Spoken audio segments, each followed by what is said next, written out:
Welcome to the demonstration. In this demonstration, we are going to understand on how to create a repository and add a teammate. Firstly, to go ahead and create a repository, we will be doing this lab in Bitbucket Cloud. So let's go to the Bitbucket Cloud.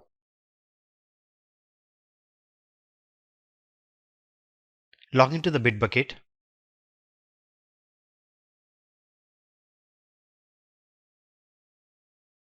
Give the email ID and your password.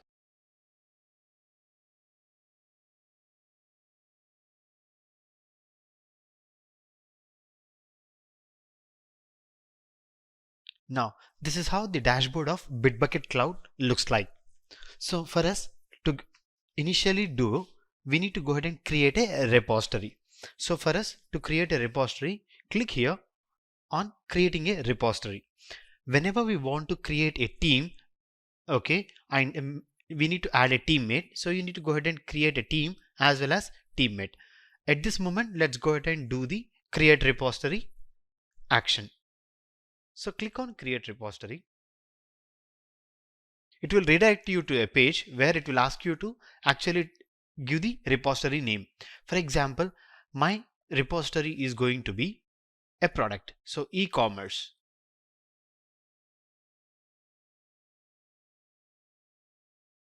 So e-commerce website is going to be my repository. And now you can actually mention whether it is going to be a private repository or a public repository. Now, what is the difference between a private as well as a public? When it is a private repository, it is not visible to anyone who is searching for this repository over public without authentication. However, when you mention this as a private repository, the source code control is with you. You will not be able to, or any other person will not be able to search or access this repository without authentication.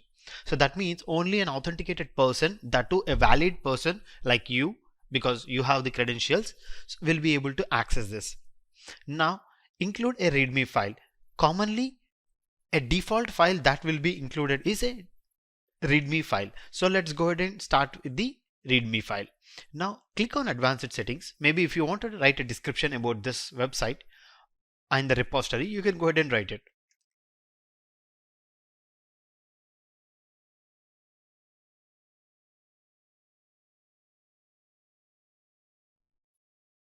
Now forking. As we have already understood whether you want to allow the private forks or not, and select the language. For example, if you have a specific language, maybe PHP, or you got ASPX, or you have a native React, or you got something like Angular, you can go ahead and put them. For example, in my case, it's going to be a simple JavaScript file, or it can be anything of your sort. You can actually go ahead and do it. It doesn't, there is no hard and fast rule that you need to go ahead and select also. I just select Node.js for a temporary purpose. Click on create repository. Now that should go ahead and create a repository for you. Now you can see that I have my e-commerce website repository created. So it will actually give you a hint to show you or tell you that what you can actually do. For example, take the next steps for this repository and its freshly added files. Now let's go ahead and see. In case if I have to clone this repository, I have to use this command. Okay. However, let us look directly into the repository itself. This is my repository, and you see there is a by default a readme file that gets created inside the repository. And these are all some of the instructions that can actually help you to understand how exactly the repository management works in Bitbucket.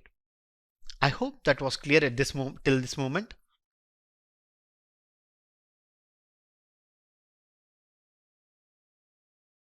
Now, what we will do is let's go ahead and create a team and then give access for that team to this website. Let's go ahead and do that. Now click on this plus button. You can see repository, team, project, snippet, repository management. If you want to import something, if you want to clone the repository, create a branch, create a pull request, compare branches or tags, and forking. Now let's go for team.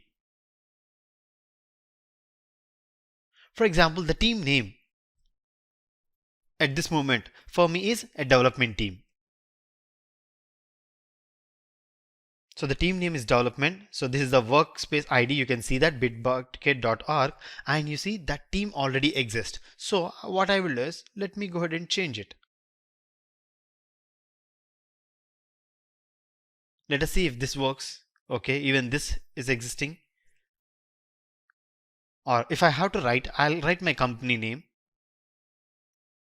and then see, yes, this is my company name, and I just write down my development team. Maybe for example, if I want to write down like this, it's good. So let's go ahead and create one team.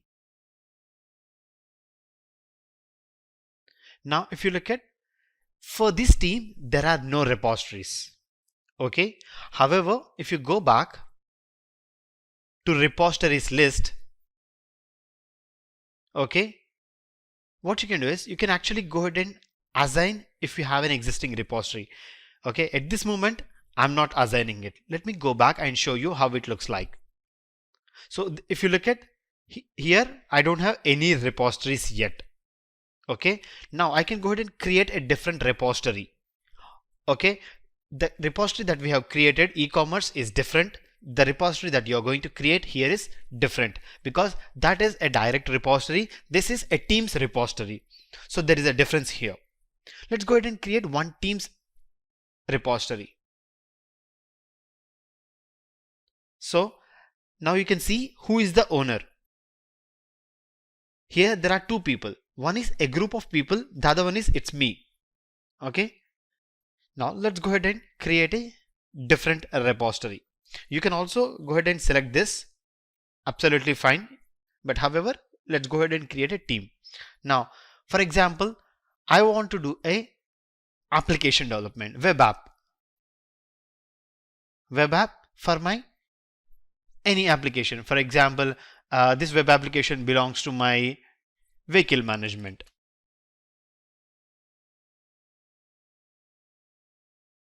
So this is the project name. Now, maybe for example, vehicle management is my project name. What I can have is something like this.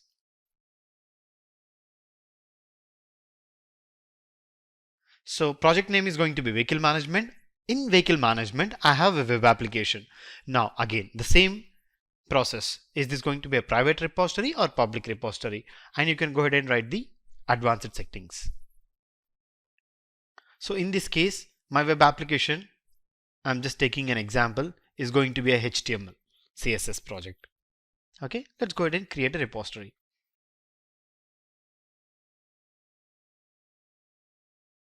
Now, if you observe it very clearly, under the XKS development, you have something called vehicle management. Okay, again, this is the introductory towards this. So I can go ahead and close it if I don't need this. So web app, vehicle management. So you have this repository ready. And you can go back and check.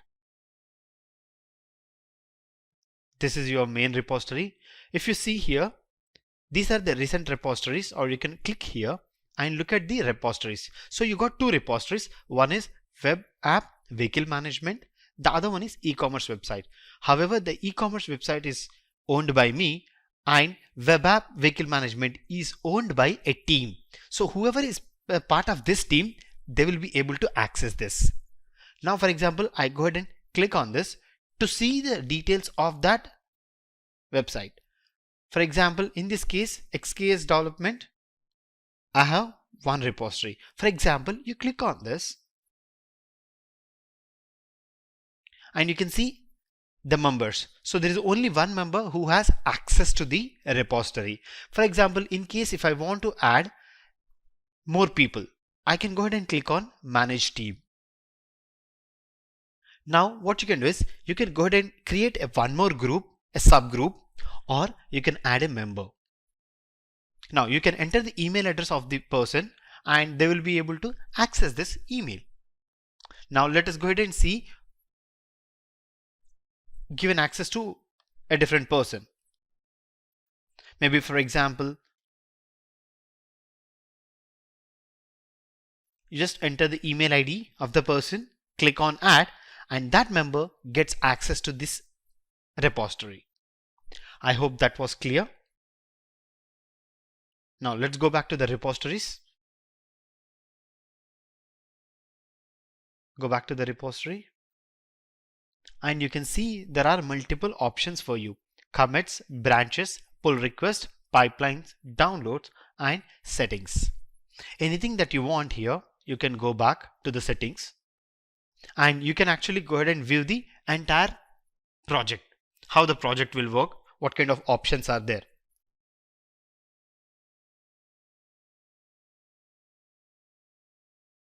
So the same thing, for example, if you have a website, you can actually go ahead and give the website name and save the repository details. Now, so I can have a user and group level access, or I can go ahead and create access keys, which we have learned theoretically. As we progress, we will be doing this hands-on.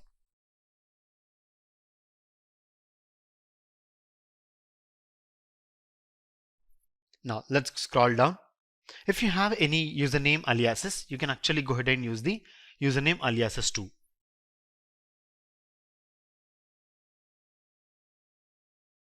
Now let us look at some default reviewers.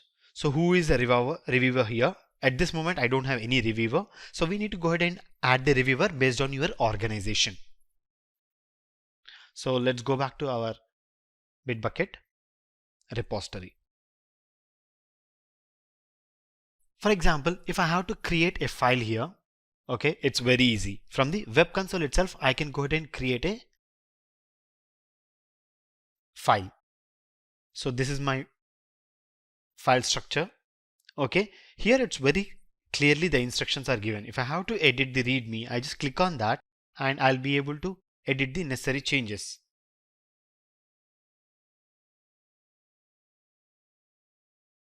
For example, if I have to create a new file, so click on new file button at the top of the source page and then give a file name of the contributors and then enter the details necessarily and then do a commit. And if I want to clone the repository, these are the instructions that are pretty much available. Now you can see that the default branch is going to be the master branch when we go ahead and create any new repository. For example, here you can see the add file, manage notifications, download the repository, share repository, and leave repository. For example, in my case, I would like to add a new file.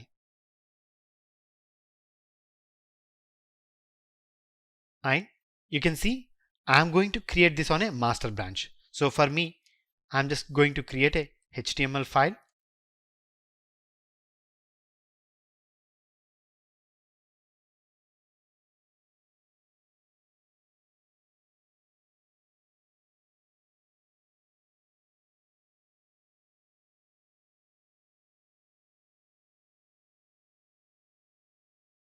Okay, then click on commit. And you can observe that the commit is not enabled because I did not give the file name. That is the reason commit is not enabled. For example, I want to put index.html and you can see that commit is enabled. I just go ahead and click commit and you can write a commit message.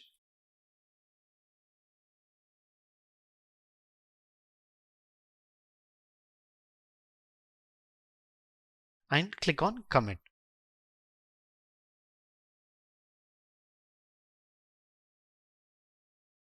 Now you can see that a file got added. This is the main index page. So let's go to our repository and see whether the file got added or not. Click on the index.html and now you can see the file is already there. Now you can see something here. So there is something called commit history. As soon as you have done a commit, you can see the commit history here. I hope that was useful. See you in the next demonstration.